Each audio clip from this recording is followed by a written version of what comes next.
Carl and Lou here from Brrraains A Head-Banging Life. gbhblofficial for short. It's track by track time as we are taking a look at the debut Red Fang album.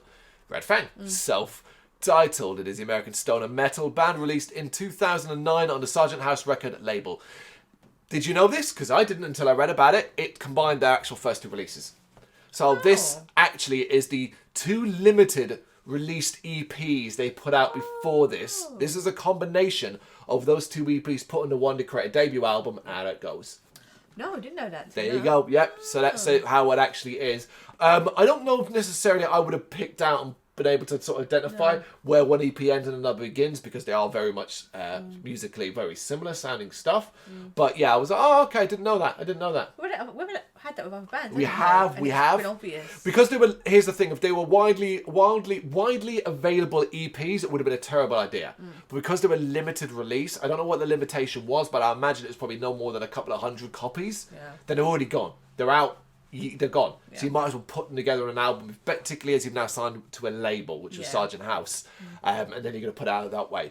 So Red Fang, they're a band I like. They're a band I've seen live. I can enjoy their music. I do have a consistent problem with them, in that I often sometimes find their music starts to get quite samey for me. So I'm not sure if I'd ever really listened to a full album. And walked away going, oh, I adore that. But I know I've seen them live. I think, I know it was at the Electric Ballroom many moons ago. And it was a very, very good show. I think live they might be better than they are on record based off my memory. It was Red Fang and Black Spiders. It was indeed. It was a killer show for us. And yeah, that's about it really. I don't really have much of a relationship with them. I don't go out of my way to look for new Red Fang stuff. But then the last album was really good. So there is that. Yeah, I suggested this album. Yeah. And I realised that some albums, it's quite hard to do track by track, because you just listen, I think if you just put it on and just enjoy it, just let it flow, I would have enjoyed it more. But trying to pinpoint tracks track by track, I struggled. Where I think sometimes with stoner metal, that's just let it play. So yeah, I did struggle a little bit with that. I know more Red Fang than the old Red Fang. That's why I picked the debut album. But yeah, we do definitely might have different views in this. To put it for contrast, there are my notes. Now hold yours up. Oh. So we might have different ways of describing or talking about this. Thank God. But we'll get going. Prehistoric Dog is the opening track. It's a strong, groovy and energetic start. Fuzzy and noisy. You learn a lot about Red Fang's style of stoner rock with this opener, I think. I think it's actually a really good introduction for that. It's an exciting hit that thrills because it keeps the tempo so hot. I put frantic start into very familiar Red Fang sound.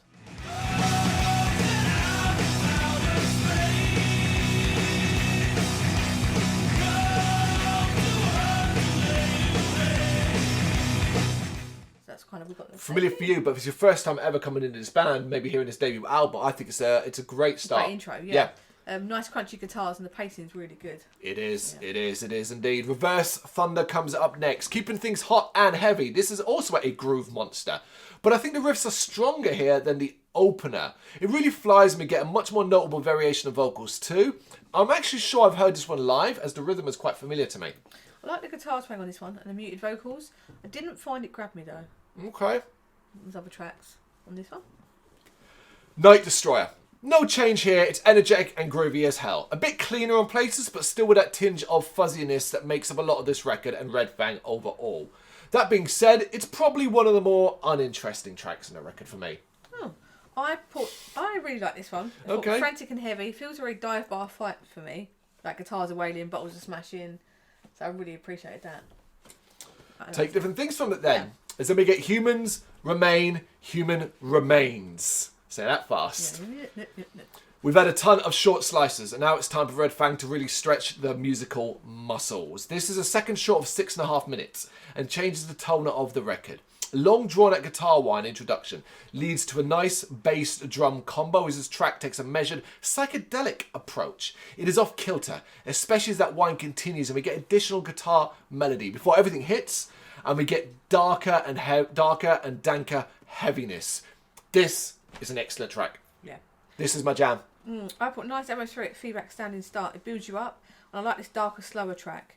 I really enjoyed the heavier vocals, and the riffs are really good in this one. Yeah, really strong. Yeah, I was really glad this one came along actually, because if we'd continued on the pace we were, I'd have been bored shitless. Yeah.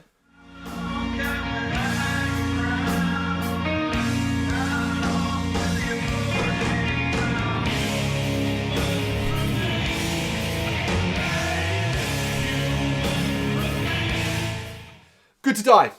That was a breathless effort previously, so it's no surprise that this simplifies things. I bet with Red Fang leading into their groove side and delivering odd touches that makes it also monotonous at times. I think that works in the track's favour though. I put very hypnotic vocals. I like the way it chugs along. Yep.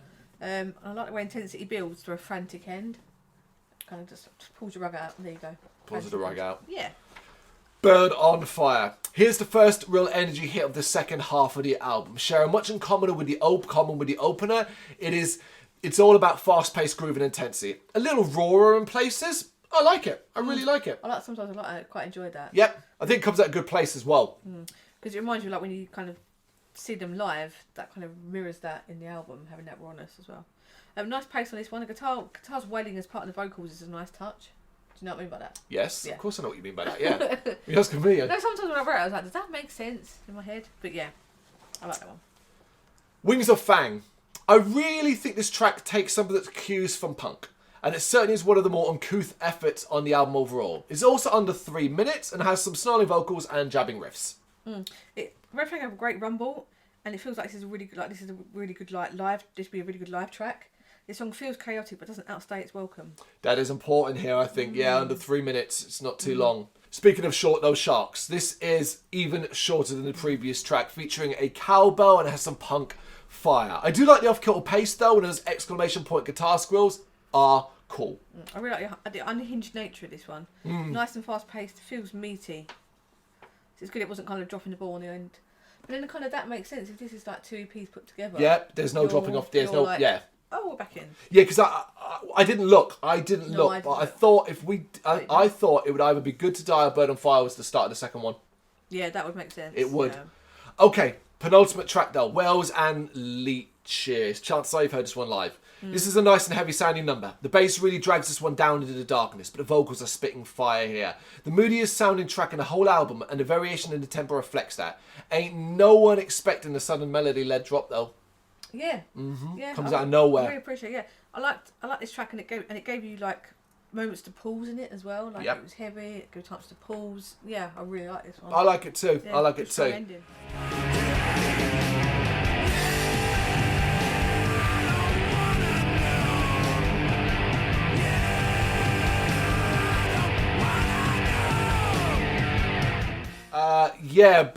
I kind of see it as the ending track too, because the finale of Witness, I don't get this. Don't get this as a finale. The start has jam session vibes and is all over the place, which is obviously the point. I get that, but I don't care for it. When it does finally kick into a discernible rhythm, there's nothing really to it. It just passes me by. I was incredibly disappointed as this is a finale. Well, I put fast punky feel for the last track. I like the drums punctuating the beats. I found that really cool. But like you said, I would have been happy to end on Wells and Leeches, right? Yeah. Exactly that. This had been if they'd swapped these two around, probably wouldn't have disliked Witness as much. No. Yeah, that's Red Fang's debut album. Overall, solid. A couple of tracks that I'm like, yeah, they're bangers or really good tracks in themselves, but I don't think there's anything outstanding on it. Do you? Like outstanding, like that track is a banger and everyone needs to hear this Normally I have songs that stay with me. Yeah, not this. The best I could probably go to is Wells and Leeches or Human Remains. That's, but that's only because I know I've heard at least one of them live. Yeah. All right, top 3 tracks then. Take it away, Lou. Human Remains. Yep. Night Destroyer and Good to Die. Okay. We got one the same. Human Remains as well. I've got Reverse Thunder and Bird on Fire. Yeah. So 2 fasties and a slowie. Yeah. That's mine. Nice. That's your take on it. Red Fang's debut album, Red Fang. Got any thoughts that you know what to do? Let us know in the comments. Thank you very much for watching. If you liked what you saw, please help us out by giving us a thumbs up and hitting that subscribe button. If you really liked what you saw, consider donating to keep the website and channel running by buying us a coffee via our coffee page or picking up some merch from our Big Cartel store. You can check us out on gbhbl.com as well as via our social media, Facebook, Instagram and Twitter, as well as listen to our interviews via SoundCloud, Apple Music and Spotify. Just search for GBHBL. Games, horror and heavy metal. What else is life for?